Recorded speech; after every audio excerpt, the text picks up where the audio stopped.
and the human experience. So, as a research scientist, I have a special interest in music.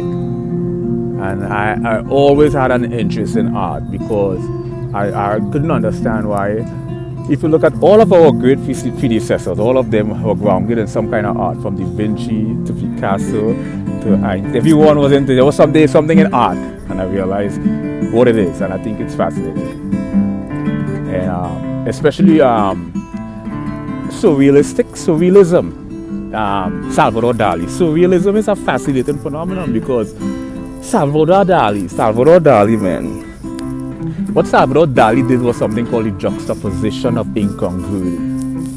You know, the merging of the incompatible, taking two things that are mutually exclusive, placing them side by side and find a single common denominator they share. What Salvador Dali did was he juxtaposed the subconscious with the dream state.